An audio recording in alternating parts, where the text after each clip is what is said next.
Graças a Deus por estarmos aqui nesta noite para estarmos meditando na palavra do Deus eterno de Israel. Graças a Deus por mais uma noite de estudos e que o Senhor nos permita compreendermos a sua palavra. Que o eterno Deus de Israel nos abençoe grandemente. Então nós seguimos os nossos estudos aqui nesta noite na carta de Tiago. Eu gostaria que quem estivesse com a sua Bíblia abrisse comigo no capítulo 1, de versículos 16 até o 18. Tiago, capítulo 1, de versículos 16 até o 18. Apenas 3 versículos e vamos ver o que o Eterno tem para nós nesta noite por meio das palavras que ele colocou no seu servo Tiago. Não vos enganeis, meus amados irmãos, toda boa dádiva e todo dom perfeito são lá do alto, descendo do Pai das luzes, em quem não pode existir variação, ou sombra de dúvida, ou sombra de mudança, pois segundo o seu querer, ele nos gerou pela palavra da verdade, para que fôssemos como que primícias das suas criaturas. Então nós seguimos aqui com os nossos estudos nessa carta preciosa do nosso querido irmão Tiago, o Justo. E como nós vimos na primeira exposição, aqui nesta carta ele era o irmão segundo a carne do nosso Senhor Jesus Cristo. Então o nosso autor, após ele fazer uma clara exposição nos versos anteriores a respeito da origem do mal, agora ele demonstra o que é a origem de tudo aquilo que é bom. Então, nesse sentido, após ele ter demonstrado ali categoricamente o que era a origem do mal, agora ele passa a frisar a origem de tudo que é bom. Anteriormente vocês ouviram que toda a tentação, toda a inclinação, toda a propensão para o mal que o ser humano tem, vem do seu próprio coração corrompido e depravado pelo pecado. E ele dizia que nós não devíamos, em hipótese alguma, colocar na conta do Eterno as nossas inclinações para o mal. Era isso que ele falava nos versos anteriores. E agora, para frisar essa ideia aqui, de que Deus ele é a origem de tudo que é bom e que não há sombra de variação, não há sombra de mudança no Eterno, agora ele passa a falar da origem de tudo o que é bom. Veja aqui no verso 16 o que ele já nos diz aqui, ó. Não vos enganeis, meus amados irmãos. Agora vamos analisar um pouquinho o que ele quer dizer com essa expressão, não vos enganeis. Não vos enganeis é uma introdução ao que ele irá frisar nos versos seguintes. Então, por isso é uma chamada de atenção. Ele diz, ó, não estejam enganados, não estejam equivocados a respeito do caráter de Deus. Então, ele denota a ideia que o que Tiago desejava era orientar os eleitos daquele tempo e os eleitos do tempo posterior, das eras vindouras e também do nosso tempo, a não estarem enganados, estarem equivocados a respeito do caráter do Deus eterno. Então por isso ele já chama a atenção e ele já diz, ó, preste atenção nisso, não esteja enganado, pois o eterno, ele é perfeitamente bom, ele sempre será bom. Então é isso que ele está querendo dizer. E como ele já havia frisado anteriormente, em hipótese alguma, nós devíamos estar colocando na conta de Deus as nossas inclinações para o mal, pois isso vem direto do coração do homem. A sua propensão para o mal está de acordo às intenções desse coração pecaminoso, depravado e decaído. Então, como ele havia frisado anteriormente, em momento algum os cristãos deveriam pensar que o Eterno era a origem daquela doutrina judaica lá que nós frisamos na exposição anterior, chamada Yetzer Hará, que era a inclinação ou o impulso para o mal. Então, como ele já havia salientado ou frisado anteriormente, em hipótese alguma, os eleitos em tempo algum deveriam estar ali botando na conta do Eterno como se ele fosse o originador desse impulso para o mal aí. Como eu dizia para vocês, o Yetzer Hará, que era uma doutrina que era ensinada por alguns rabinos judeus ali no período em que esta carta aqui de Tiago estava sendo escrita, que era no período de 49 depois de Cristo. Então, de modo que o que vemos nas Escrituras é um Deus que é santo. Então, de modo algum, Tiago está querendo frisar aqui, pode existir algo mal no Eterno. No Eterno sempre há coisas boas. Então, abra comigo aí no Salmo 106, versículo 1. Nós vamos encontrar algo nesse sentido. Salmo 106 e versículo 1. E diz assim: Salmo 106, versículo 1. Diz assim: Aleluia! Rendei graças ao Senhor, porque Ele é bom, porque a sua misericórdia dura para sempre. Mas em Levítico, no capítulo 19 e versículo 2, nós também encontramos o profeta Moisés dando testemunho disto. Levítico, capítulo 19, versículos 2. Levítico, capítulo 19, versículo 2, nós encontramos isso daqui, ó. Vamos ver se é isto mesmo. Diz assim, ó: Fala a toda a congregação dos filhos de Israel e dize-lhes: Santos sereis, porque eu, o Senhor vosso Deus, sou santo. E no Novo Testamento, o apóstolo Pedro ele também repete essa escritura no capítulo 1, versículo 16, e está claramente detalhado aqui, ó, e diz assim, ó: Porque está escrito: Sede santos, porque eu sou santo. Ele segue: Ora, se invocais como Pai aquele que sem acepção de pessoas julga segundo as obras de cada um, portai-vos com temor durante o tempo de vossa peregrinação. Isso é 1 de Pedro, capítulo 1, versículos 16 e 17. Então, pelo testemunho das Escrituras, nós conseguimos ver aqui um Deus que é santo. E se Ele é santo, se Ele é reto em todos os seus caminhos, é impossível Ele ser a origem do pecado, a origem do mal. E por isso, no verso 17, nós encontramos Tiago declarando essas palavras aqui, ó: Toda boa dádiva e todo dom perfeito são lá do alto, descendo do Pai das luzes, em quem não pode existir variação ou sombra de mudança. Então ele está expressando que o Senhor sempre vai ser bom e a sua misericórdia vai durar para sempre, não vai mudar o seu caráter.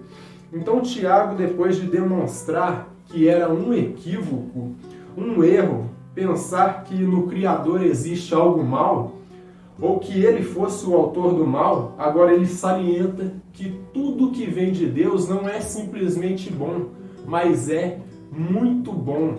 E o porquê que eu estou falando aqui que ele diz que é muito bom? Porque nesse verso ele usa aqui de recapitulação. Ele fala duas vezes a mesma coisa usando palavras diferentes, ó. Quando ele usa aqui, ó, toda boa dádiva. Aqui, dádiva é uma palavra que faz referência a um presente, a algo que veio de Deus. Aí depois ele repete de novo: e todo dom perfeito. Então, dom e dádiva seriam sinônimos. Então, ele está usando palavras diferentes aqui para expressar a mesma ideia. Que tudo que vem de Deus, tudo que Deus nos oferece, sempre será bom e nunca irá ter sombra de variação. Então, era um erro pensar que no Criador existe algo mal ou que ele fosse o autor do mal.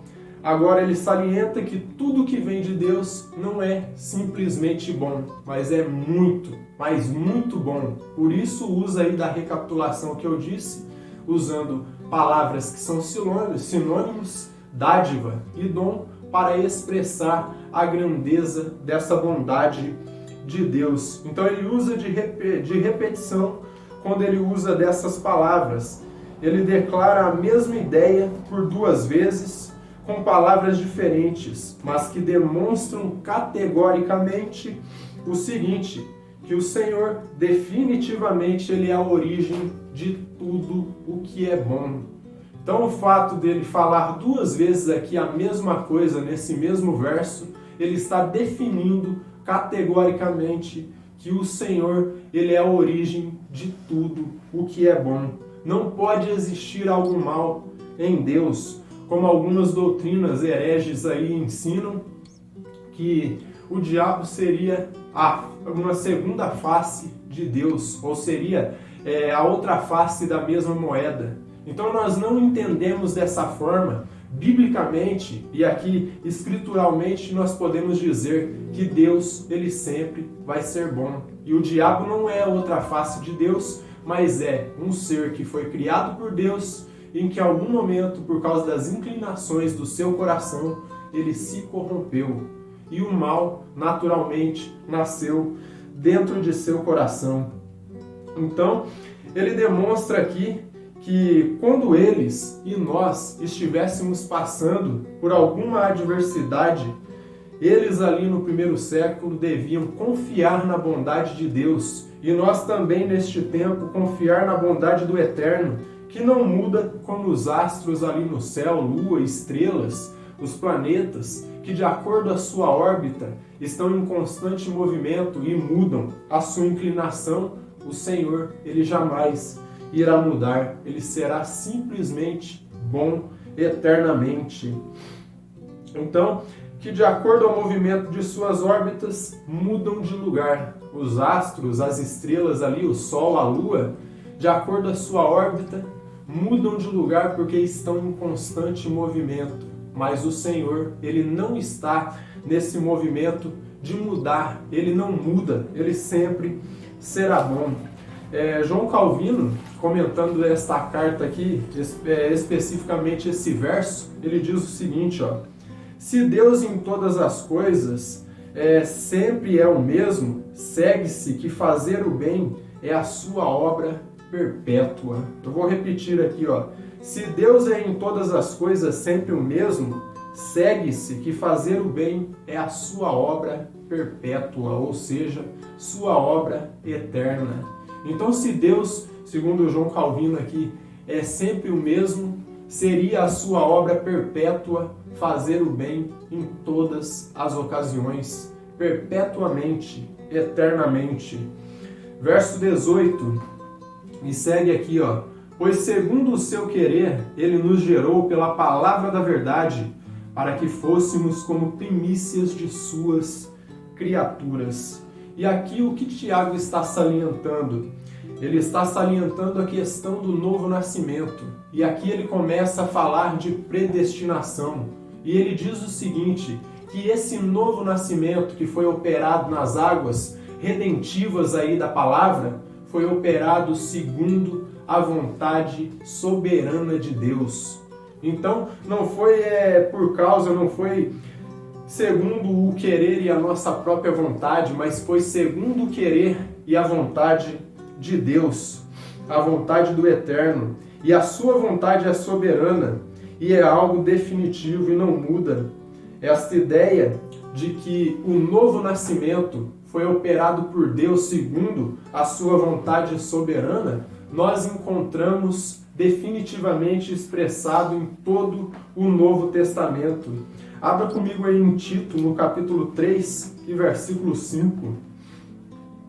Nós encontramos o apóstolo Paulo dando testemunho de que quem nos redimiu, quem operou o novo nascimento em nós foi Deus, e não houve participação nenhuma do ser humano, porque como nós estudamos anteriormente, se o Senhor deixasse por nossa vontade, por nossa própria inclinação, nós sempre escolheríamos o lado equivocado da situação.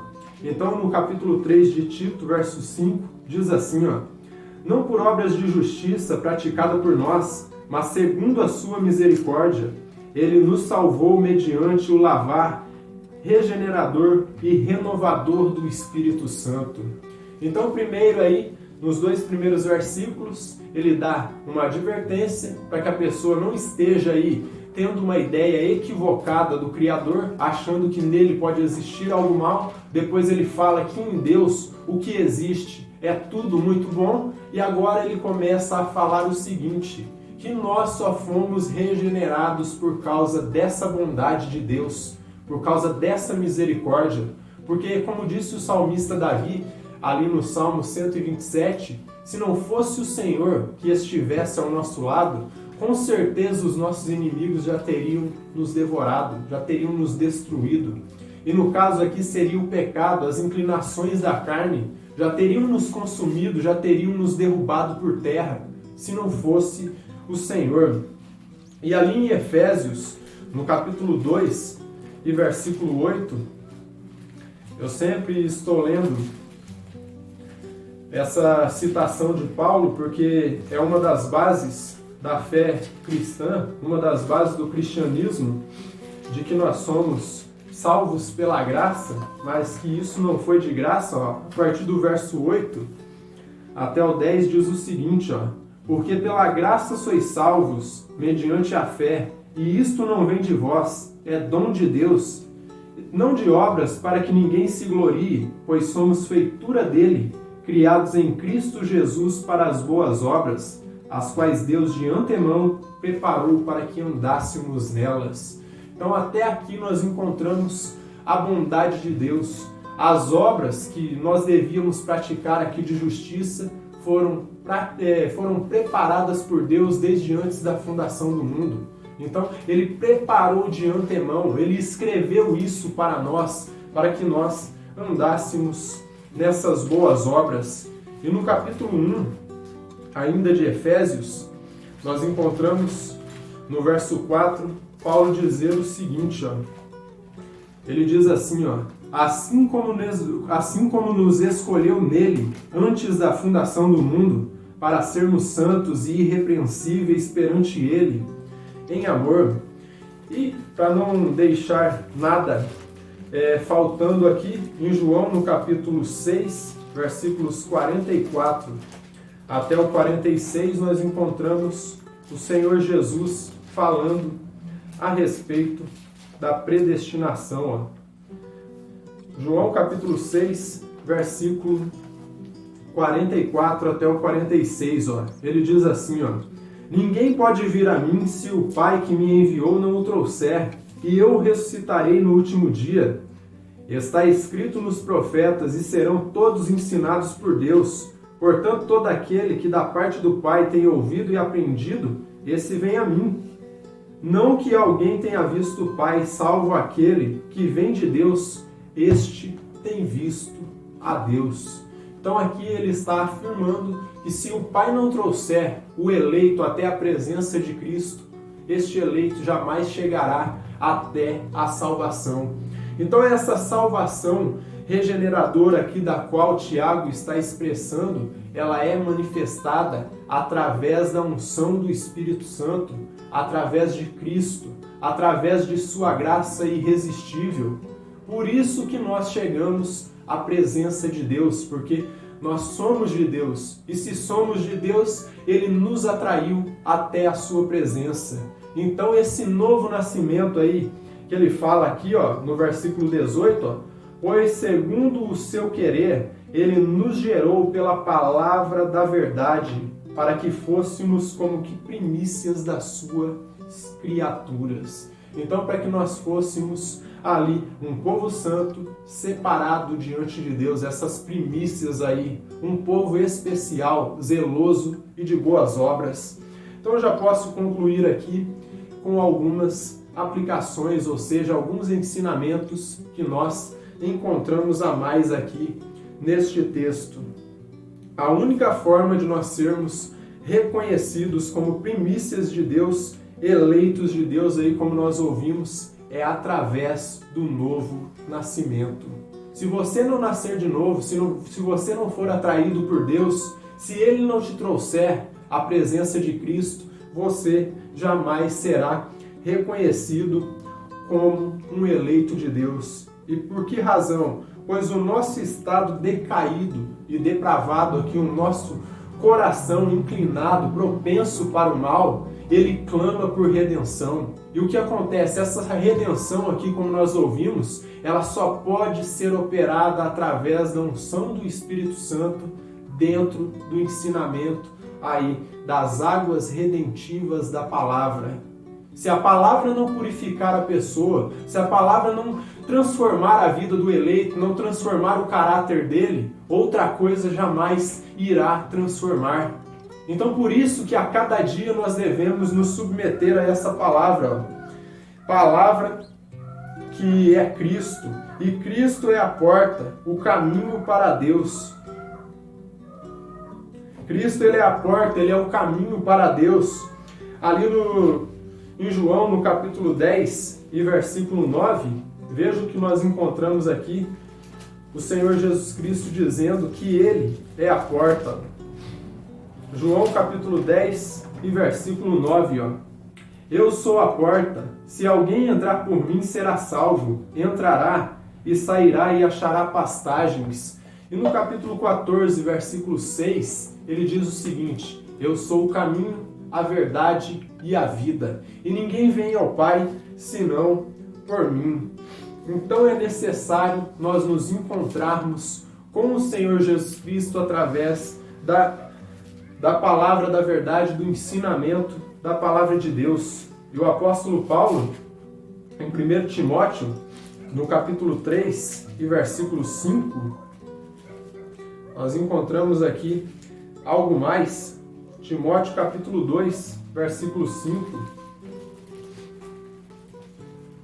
O apóstolo Paulo, ele é categórico ao dizer que só há um mediador entre Deus e os homens, e esse é Jesus Cristo. Ele diz assim, ó: porquanto há um só Deus e um só mediador entre Deus e os homens, Cristo Jesus, o homem. Então, a única forma do ser humano se encontrar com Deus, chegar até o Pai, como nós ouvimos aí, é através da palavra de Deus. E mais uma vez, citando aqui João Calvino, ele diz o seguinte, ó: Tiago diz que Deus nos gera na palavra da verdade para que saibamos que não podemos entrar no reino de Deus por outro ou por nenhum outro caminho. Então nós somos gerados nas águas da palavra, na palavra da verdade, como Tiago ensinou aqui e como Calvino complementa, ele explica aqui e nos diz para que nós entendamos o seguinte, que nós não podemos entrar ao reino de Deus por nenhum outro caminho que não seja o Senhor e Salvador Jesus Cristo. Ele é a porta das ovelhas, Ele é o caminho, Ele é a verdade, Ele é a vida. Então, desta forma, não é uma seita religiosa, não é uma igreja que vai te levar até a Deus, mas é o Senhor e Salvador Jesus Cristo. Ele é o caminho, Ele é a verdade, Ele é a vida. O segundo ponto de aplicação aqui é o seguinte: nós vamos falar um pouco a respeito da fé. A nossa fé e devoção a Deus, ainda que são coisas ótimas, elas não nos garantem salvação. Isso Cristo ele já fez por nós na cruz do Calvário. Só que essa fé, ela foi deixada para nós como uma dádiva, como um presente, para que nós pudéssemos expressar atos de justiça, assim como o Tiago justo, atos de piedade e demonstrações de devoção ao Deus eterno, para que através dessas obras, esses atos de fé que nós executamos aqui e guardamos a palavra de Deus, nós pudéssemos demonstrar ao Senhor que nós definitivamente temos crido. Não que ele precisasse de uma resposta nossa, uma demonstração de fé, mas quando você tem uma fé genuína, uma fé efetiva, com certeza você vai estar produzindo algo. Então, se você não produz algo, se você não está demonstrando atos de fé e de piedade aqui nesta terra, sua fé ainda não está efetiva e operante. Porque senão a nossa fé não fará sentido. A fé só faz sentido quando você demonstra através da piedade e devoção a Deus que aquela salvação, aquele novo nascimento que Cristo operou em você, ele realmente foi efetivo, que você foi lavado nas águas da palavra. E isso só vai ser demonstrado através da sua conduta de fé. Se você anda como um ímpio, como um pecador, se quando as pessoas olham para você não vê diferença alguma entre as pessoas que estão de fora da fé, então há algo mal. Então é necessário nós sermos diferentes. E como eu já disse em outra ocasião, se o mundo está indo para a esquerda, para onde o eleito estará indo? Ele estará indo para a direita. Se o mundo está dizendo A, nós estaremos dizendo B e assim sucessivamente. Nós sempre estaremos andando na contramão desse sistema corrupto, depravado e pecaminoso deste mundo. E como nós já frisamos anteriormente, saiba que tudo aquilo que Tiago ensinou aqui é verdadeiro. Os seus atos de fé e devoção vão atrair provações para a sua vida. Então saiba que todos aqueles que querem viver uma vida piedosa diante de Deus, eles padecerão aflições aqui neste mundo, mas que tudo que vem de Deus é bom. Ainda essas tempestades que vêm sobre nossas vidas têm um poder de nos transformar e nos elevar a um grau de fé muito maior. Que o Eterno nos abençoe grandemente.